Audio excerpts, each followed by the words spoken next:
Hello everyone, welcome to my YouTube channel grow with KC. मेरे channel पर आपको रोज़ नई नई जॉब वैकेंसीज की जानकारी दी जाती है। तो अगर आपको नौकरी की तलाश है तो चैनल को सब्सक्राइब कर लीजिए।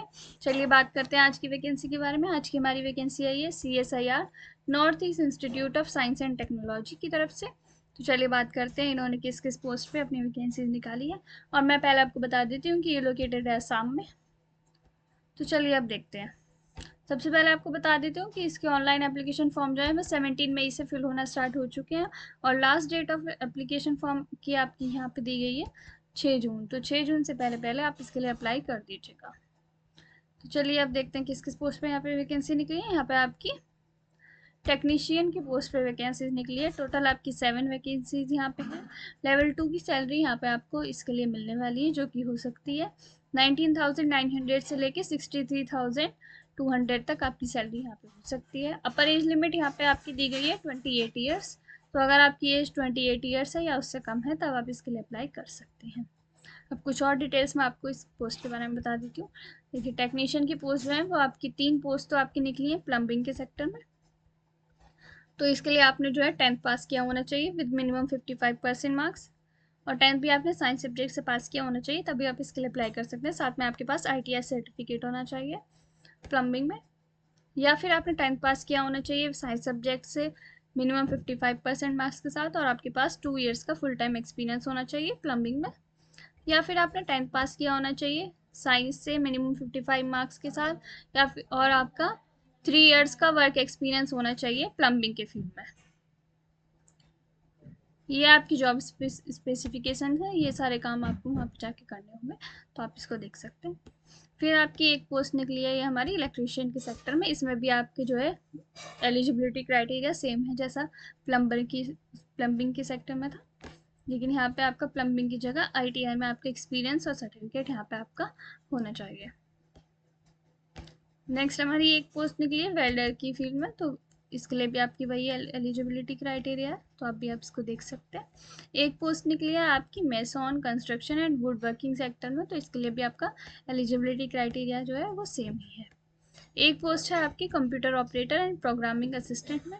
तो इसके लिए भी आपकी वही एलिजिबिलिटी क्राइटेरिया, तो इसको आप देख सकते हैं। अब मैं आपको बता देती हूँ मोड ऑफ सिलेक्शन के बारे में। The selection procedure consist of 2 stages. 2 stages में आपका सिलेक्शन होगा, स्टेज 1 और स्टेज 2 में। तो चलिए देखते हैं स्टेज 1 और स्टेज 2 क्या क्या है। In stage 1 the candidates as recommended shortlisted by the duly constituted screening committee will be called for test trade test. सबसे पहले आपका जो है स्टेज 1 में आपका ट्रेड टेस्ट कराया जाएगा। Individuals who will qualify in the trade test, जो इंडिविजुअल्स ट्रेड टेस्ट को क्वालिफाई कर लेंगे उनको ही सेकेंड स्टेज के लिए क्वालिफाई किया जाएगा, यानी कि उनका ही रिटर्न एग्जामिनेशन लिया जाएगा। पेपर 2 एंड रिटर्न एग्जामिनेशन में आपके 3 पेपर होंगे, पेपर 1, पेपर 2 और पेपर 3। पेपर 2 और पेपर 3 उन्हीं लोगों का चेक होगा जो पेपर 1 क्वालिफाई कर देंगे। The final merit list will be prepared on the basis of marks obtained by the candidates in paper 2 and paper 3। Paper 2 और पेपर 3 में आपके जितने मार्क्स आएंगे उसी के बेसिस पे आपकी मेरिट यहाँ पे लगेगी। पेपर 1 के मार्क्स मेरिट में नहीं काउंट होंगे। स्टेज 1 ट्रेड टेस्ट के बारे में मैं आपको बता देती हूँ। और duly constituted selection committee will conduct the trade test in the relevant subjects and competitive written exam for the candidates to evaluate their suitability for the post. जो आपका ट्रेड टेस्ट है वो आपके रिलेवेंट ट्रेड में ही होगा। जैसे अगर आप प्लम्बिंग के फील्ड से हैं तो आपका उसी से रिलेटेड ट्रेड टेस्ट होगा। तो जो भी आपकी फील्ड होगी उसी से रिलेटेड आपका ट्रेड टेस्ट यहाँ पे होना होगा। अब मैं आपको कॉम्पिटिटिव रिटर्न एग्जामिनेशन के बारे में बता देती हूँ। या तो आपका ये OMR बेस्ड एग्जामिनेशन हो सकता है, या फिर आपका CBT यानी कि कंप्यूटर बेस्ड एग्जामिनेशन हो सकता है। मल्टीपल चॉइस क्वेश्चन यहाँ पे आपसे पूछे जाएंगे। क्वेश्चन जो है वो आपसे हिंदी और इंग्लिश दोनों लैंग्वेज में पूछे जाएंगे, लेकिन जो इंग्लिश सब्जेक्ट के क्वेश्चन है वो सिर्फ इंग्लिश लैंग्वेज में ही पूछे जाएंगे। स्टैंडर्ड ऑफ एग्जामिनेशन आपका SSC यानी कि 10th 12th या फिर ITI लेवल का आपको जो है एग्जाम हो सकता है। टोटल आपसे 150 क्वेश्चन यहाँ पे पूछे जाएंगे और 2.5 घंटे का टाइम आपको इसके लिए दिया जाएगा। पार्ट 1 में आपको 1 घंटे का टाइम दिया जाएगा, जिसमें आपसे मेंटल एबिलिटी टेस्ट के क्वेश्चंस पूछे जाएंगे। 50 क्वेश्चंस आपसे पूछे जाएंगे।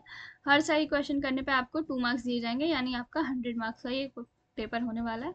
और पेपर 1 में आपकी जो है कोई भी नेगेटिव मार्किंग नहीं होने वाली है। मेंटल एबिलिटी टेस्ट में आपसे general intelligence, quantitative aptitude, reasoning, problem solving, situational judgement, इन सारे सब्जेक्ट से क्वेश्चंस पूछे जाएंगे। पेपर 2 के लिए आपको 30 मिनट्स का टाइम दिया जाएगा और इसमें आपसे जनरल अवेयरनेस के 25 क्वेश्चन पूछे जाएंगे और इंग्लिश लैंग्वेज के 25 क्वेश्चन पूछे जाएंगे। हर सही क्वेश्चन पे आपको 3 मार्क्स दिए जाएंगे और 1 मार्क की यहाँ पे आपकी नेगेटिव मार्किंग होने वाली है। पेपर 3 के लिए आपको 1 घंटे का टाइम दिया जाएगा, जिसके लिए आपको कंसेप्ट सब्जेक्ट, जो भी आपका रिलेवेंट सब्जेक्ट है, जो भी आपकी ट्रेड है, उसी से रिलेटेड आपसे क्वेश्चन पूछे जाएंगे। 50 क्वेश्चन आपसे पूछे जाएंगे। हर सही क्वेश्चन के लिए आपको 3 मार्क दिए जाएंगे और 1 नंबर की यहाँ पे निगेटिव मार्किंग होगी। देखिए, the applicant must be a citizen of India, जो भी इंडियन सिटीजन है सिर्फ वही इसके लिए अप्लाई कर सकते हैं। और मैं आपको कुछ इंपॉर्टेंट डिटेल्स इसकी बता देती हूँ जो आपको पता होनी चाहिए।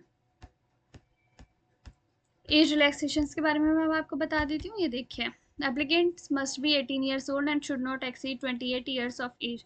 जो अनरिजर्व कैटेगरीज के लोग हैं उनकी एज जो है 18 ईयर्स से 28 ईयर्स के बीच में होनी चाहिए, तभी वो इसके लिए अप्लाई कर सकते हैं।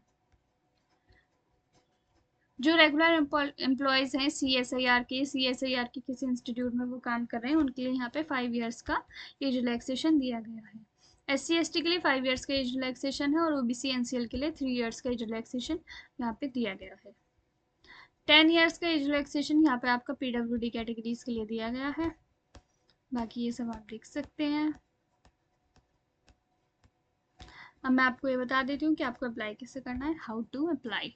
Eligible candidates are required to apply online by visiting CSIR NEIST website. देखिए, आपको जो है इनकी ऑफिशियल वेबसाइट पे जाना है, वहीं पे जाके आप इसके लिए अप्लाई कर सकते हैं। इन्होंने वेबसाइट का लिंक दिया हुआ है, इसको मैं आपको डिस्क्रिप्शन बॉक्स में भी दे सकती हूँ, वहाँ से आप इसके लिए अप्लाई कर सकते हैं। 17 मई से लेके 16 जून तक आप इसके लिए अप्लाई कर सकते हैं। सिर्फ ऑनलाइन ही इसके लिए अप्लाई किया जाएगा और कोई भी तरीका इसके लिए अप्लाई करने का नहीं है। देखिए, यहाँ पे जो है आपकी जो एप्लीकेशन फ़ीस है वो आपकी 500 रुपीज़ होने वाली है। तो 500 रुपीज़ आपकी एप्लीकेशन फ़ीस होगी और ये जो है आपकी नॉन रिफंडेबल फ़ीस है, ये अब आपको वापस नहीं दी जाएगी और फ़ीस भी आपकी ऑनलाइन ही आपको पे करनी होगी।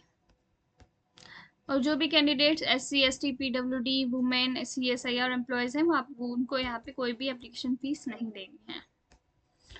There is no need to submit a hard copy of application. आपको एप्लीकेशन की हार्ड कॉपी कहीं भी सबमिट नहीं करनी, सिर्फ ऑनलाइन ही आपको इसके लिए अप्लाई करना है। Following documents are required to be uploaded as a PDF, not more than 1 MB for each document during online application. आपको जो है ये सारे डॉक्यूमेंट्स की लिस्ट इन्होंने दी हुई है पूरी। ये डॉक्यूमेंट्स आपको सारे अपने अपलोड करने हैं, जो आपके पास हैं वो सारे डॉक्यूमेंट्स की आपको एक ही PDF बनानी है और वो 1 MB से ज़्यादा की नहीं होनी चाहिए। फिर वो आपको PDF अपने एप्लीकेशन फॉर्म के साथ अटैच कर देनी है। तो बस यही थी इसके बारे में सारी इंपॉर्टेंट इन्फॉर्मेशन, सब कुछ मैं आपको बता चुकी हूँ। इस नोटिफिकेशन PDF का लिंक, अप्लाई लिंक और ऑफिशियल वेबसाइट का लिंक आपको मैं डिस्क्रिप्शन बॉक्स में दे दूँगी, वहाँ से आप देख सकते हैं। और आपको कोई भी डाउट आता है तो आप मुझसे कमेंट सेक्शन में पूछ सकते हैं। और ऐसे ही नई नई जॉब वैकेंसीज़ के बारे में जानने के लिए चैनल पे बने रहिए, सब्सक्राइब कर लीजिए और वीडियो को लाइक कर दीजिए।